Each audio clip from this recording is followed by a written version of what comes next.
The storm had no mercy that night. Out of fire and twisted metal, a woman crawled, naked, trembling, her eyes glowing like dying stars. She didn't remember her name, or that she wasn't entirely human. And when he found her shivering in the rain, he had no idea that saving her would destroy everything he ever knew. The storm swallowed the skyline of Novia, a city that never slept, its towers humming with power, its streets drowning in rain and neon reflection. From the wreckage below, a woman stirred. Her body shook with cold, her breath shallow, her skin marked by faint silver lines that glowed when lightning flashed. She didn't remember her name or why the smell of burning metal felt familiar. A figure appeared through the haze, a man in a torn raincoat, boots splashing through puddles. He wasn't a hero, just a salvage worker named Kale, scavenging for parts the storm might spare. But when he saw her lying there, bare, shivering, half alive, instinct pushed him forward. He wrapped his coat around her shoulders. "Easy," he murmured. "You're safe now." Her eyes opened, bright green, unfocused, searching. For a heartbeat, she looked at him like she was trying to remember who he was. Kale took her to his cluttered apartment above the harbor. The place smelled of oil and instant coffee. A broken fan clicked endlessly. When she woke again, he was sitting nearby, pretending not to watch her. "Do you remember anything?" he asked. She shook her head. "Only the rain," he smiled softly. "Then we'll start with that." "I'm Kyle." She hesitated, then whispered, "Lyra." The name came from nowhere, maybe a fragment, maybe a lie, but it felt right. Over the next hours, she explored the tiny space like a child, seeing the world for the first time. The hum of the fridge startled her. The warmth of tea made her smile. She laughed once, quiet, surprised, when Kale's talking kettle complained, "You finally brought home someone prettier than me." Beneath the humor, Kale noticed things that didn't fit. Her wounds healed too fast. Her pulse had an echo, like a machine syncing to rhythm, and when she touched his radio, the static disappeared. That night, while she slept curled in his coat, he saw faint codes shimmer under her skin, moving like light beneath glass. He whispered to himself, almost afraid to say it aloud, "You're not just human, are you?" Outside, thunder rolled over Novea, and the city lights flickered, as if the world itself had just taken a breath. Morning came quietly. The storm had faded, but the city still hissed with rain, sliding off rooftops. Kyle brewed coffee in silence, watching the woman, Lyra, study the rising steam like it might reveal her past. "Does it smell familiar?" he asked. She shook her head. "Everything feels almost real, like déjà vu that never ends." Kale handed her a mug anyway. "Then drink it. Real or not, it's warm." The bitterness made her flinch. "That's awful," she said, wiping her lips. He smirked. "Perfect. You've officially joined the living." It became their rhythm. He talked to fill the spaces she didn't understand. She listened like every word mattered. She learned what laughter sounded like, what warmth felt like, and how human kindness could exist even in a city that forgot the meaning of it. But strangeness followed her like a shadow. When Kale's repair drone short-circuited, she touched it without thinking, and the machine hummed back to life. Her hand glowed faintly for a heartbeat, the same color as the city's turbines. Kale froze, hiding his fear behind curiosity. That evening, he guided her through the lower market, a maze of lights, vendors, and noise. The crowd stared. Her hair shimmered green beneath the lamps. A street vendor called out, "Nice mod, lady." "What's the model name?" Lyra turned to Kale. "Model?" He smiled awkwardly. "Ignore him. People down here think anyone beautiful must be manufactured." She paused. "Am I?" Kale had no answer. Later, they found a small clinic tucked between old towers. Its sign flickered. Dr. Riven, repairs, medical or mechanical. Inside, the doctor, a sharp-eyed woman with cybernetic hands, scanned Lyra with an old device. The screen pulsed, then sputtered static. "This isn't possible," Riven whispered. "Her body's organic, but she carries encrypted neural data. Like a living drive," Lyra blinked. "Data? From who?" Before Riven could reply, the door exploded inward. 3 bureau agents in grey masks stormed in, rifles raised. Cale pulled Lyra behind cover. Sparks rained across the room. Alarms screamed. Riven shouted, "Run! They're not here for me. They're here for you." Kyle grabbed Lyra's hand, dragging her through the smoke as the city outside erupted in sirens. And for the first time, Lyra felt something stronger than fear.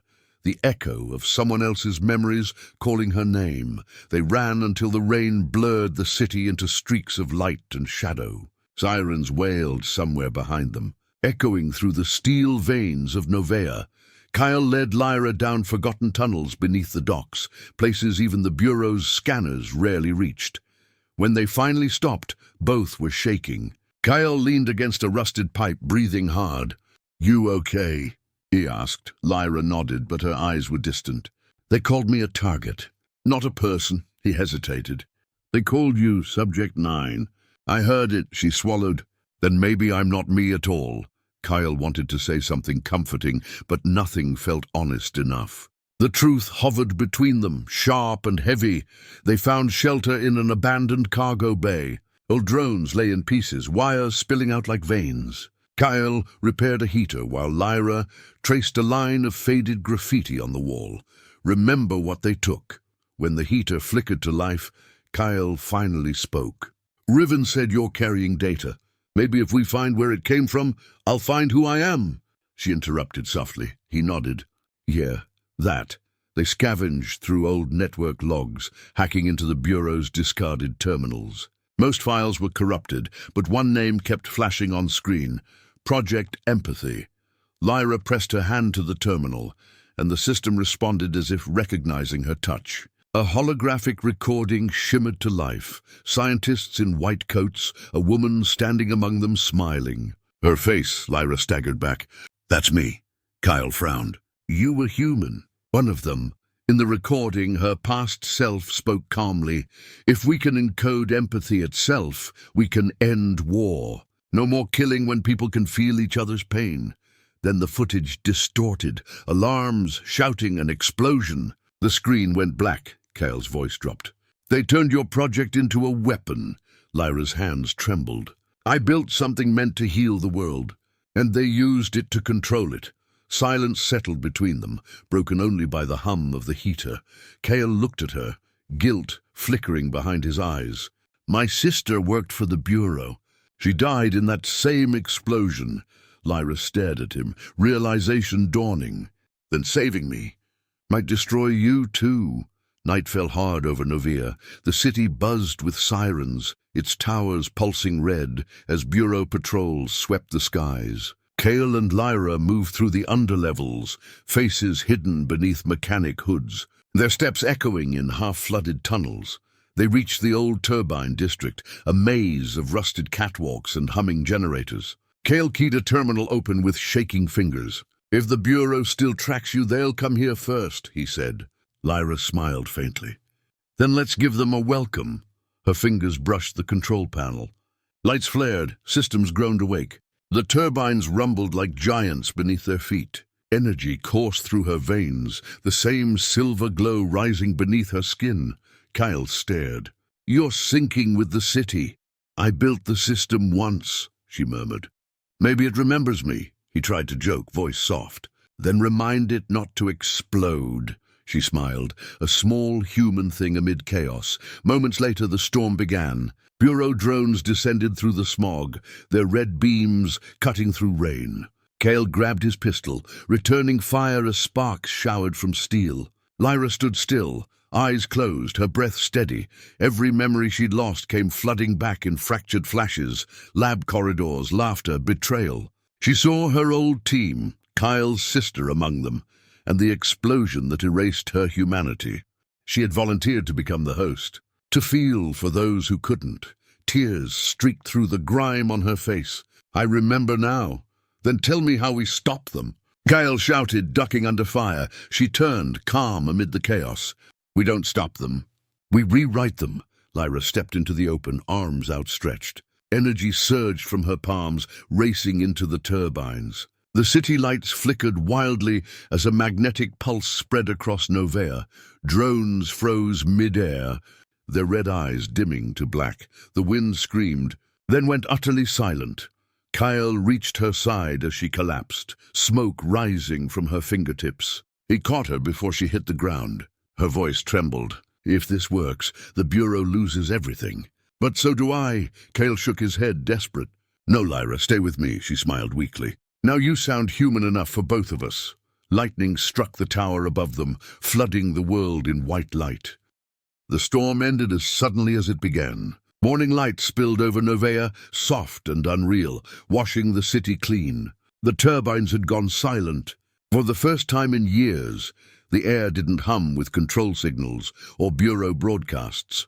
Kyle stood at the edge of the harbor, watching the faint smoke drift from the upper towers. His hands were raw, his coat torn, but he was alive, and the city somehow was free. He waited. He didn't even know for what. Maybe a sound, maybe a miracle. Every wave that hit the docks reminded him of her voice, that calm tone she used when the world was falling apart. He built a small memorial near the water from scrap metal and a broken circuit. The glow from it shimmered faintly, like her heartbeat used to.